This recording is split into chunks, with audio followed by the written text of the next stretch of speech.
Para falar mais sobre o clássico, converso agora com o editor do Santa Portal, Juan Real. Juan, boa noite.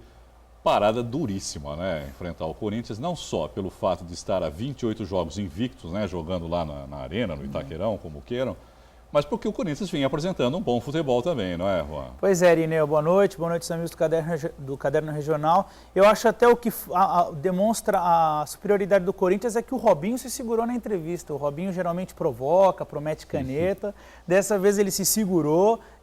Acredito que, não é porque ele não está confiando na equipe, mas acho que também para não motivar ainda mais o Corinthians, que até a torcida tem se gabado muito que o Corinthians não perde, como não perde a 28 jogos, também não tem perdido os clássicos lá. E esse ano já fez 2-0 no São Paulo, num jogo que poderia ter sido muito mais. Eles dominaram o São Paulo e para o Santos um páreo duríssimo mesmo, Irineu. A gente espera que com o retorno do Robinho da seleção, que o Santos desenvolva um jogo melhor do que nos dois últimos jogos, que perdeu e empatou, e aí foi um Santos completamente diferente do que a gente estava vendo.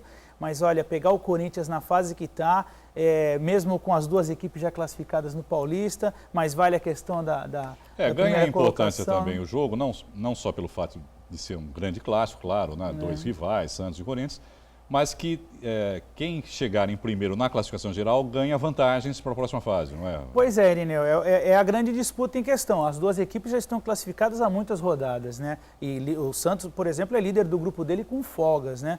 Só que o que vale é essa questão de você ser o primeiro no geral para você disputar todas as partidas das próximas fases em casa. No caso do Santos, se ele permanecer com a segunda posição, que é onde ele está hoje, ele joga as quartas e a semifinal em casa. Ele pode escolher isso. E aí, afinal, o que é mando da federação? E se de repente a federação decidir mandar as duas partidas na Arena Corinthians, né? Porque a Arena Corinthians está aí agora como mais um palco, como também tem a do Palmeiras, como mais um palco para finais dos campeonatos estaduais, como o Morumbi durante anos levou. Então, de repente, para o Santos essa vantagem nem é tão interessante. O que vale mesmo para o Santos é permanecer em segundo e fazer os dois jogos de mata, que aí é uma partida só. E aí, Irineu, é muito mais importante essas duas partidas que são únicas, você fazendo nos seus domínios, do que aquela de mata-mata que a gente sempre sabe que acontece muita coisa. Isso que vai estar em disputa, mas acho que acima disso o clássico, principalmente que o Corinthians quer se manter invicto até em relação aos grandes e o Santos, claro, não quer perder para o Corinthians, vem de dois resultados ruins, né?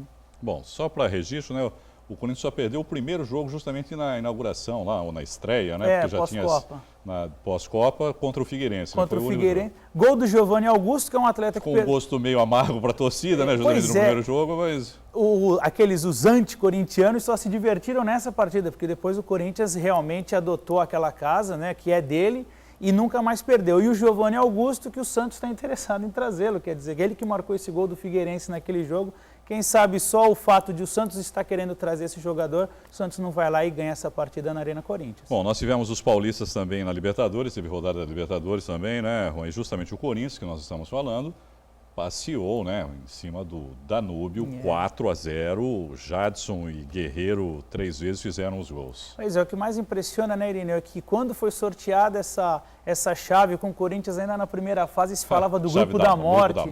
E o Corinthians está aí, invicto, desde o início e 100% na fase de grupos, né, porque chegou a empatar aquela segunda partida com o C Caldas, mas ele vem invicto e vem 100%, sempre vitórias consistentes, golaços, né, Irineu, golaços, deixando essa arena cada vez mais a cara do Corinthians mesmo. O torcedor deve estar completamente desacostumado, porque... E deixa uma obrigação para a diretoria de renovar o contrato com o Guerreiro, né? Pois é, o Guerreiro é um jogador... Que a torcida não vai aceitar, né? Agora, imagina, se ele sair, o Guerreiro, ele tem já um histórico no Mundial, o gol foi dele do Mundial, né? E ele sempre marca gol em partidas que o Corinthians precisa dele. E dessa vez ele marcou 3, claro, o Danúbio é o pior do grupo. Ele é o artilheiro, né, jogando lá.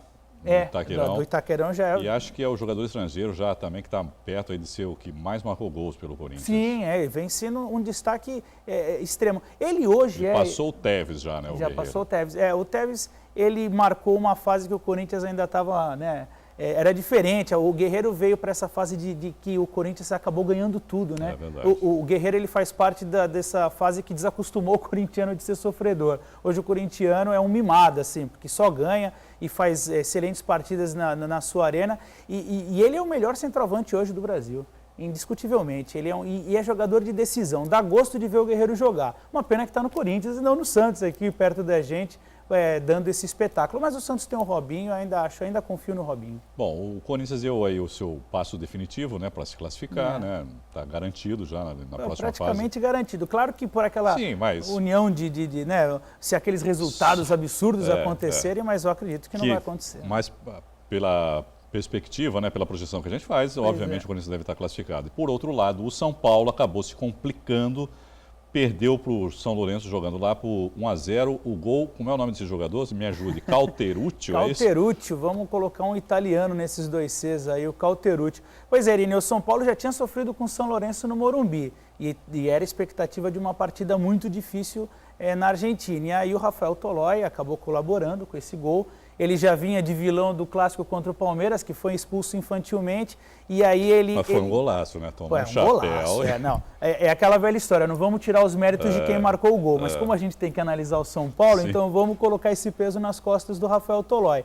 Ele agiu como um meio de campo que estava lá na defesa, e não como um zagueiro. Ficou correndo atrás de atacante. Pô, se zagueiro tivesse velocidade, era atacante, não era zagueiro. O zagueiro tem que se posicionar bem, saber fazer a falta na hora certa.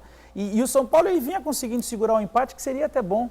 Né? Para o São Paulo seria bom empate. Acabou perdendo, deixou o São Lourenço encostar em número de pontos, mantém ali uma vantagem empatados, mínima. Né? Os dois estão com 6 pontos, e aí nos critérios de desempate o São Paulo tem 2 gols de saldo e o São Lourenço não tem nenhum. Exatamente, né? E aí por isso que o São Paulo, essa pequena vantagem está na frente. Agora, o problema é que o São Lourenço pega o Danúbio, né? Pois é, o São Lourenço pega o Danúbio, o São Paulo vai pegar o Danúbio no Uruguai, e pega o Corinthians no Morumbi, mas o Corinthians tem se dado bem no Morumbi também. Então o Corinthians tem sido uma pedra no sapato do São Paulo.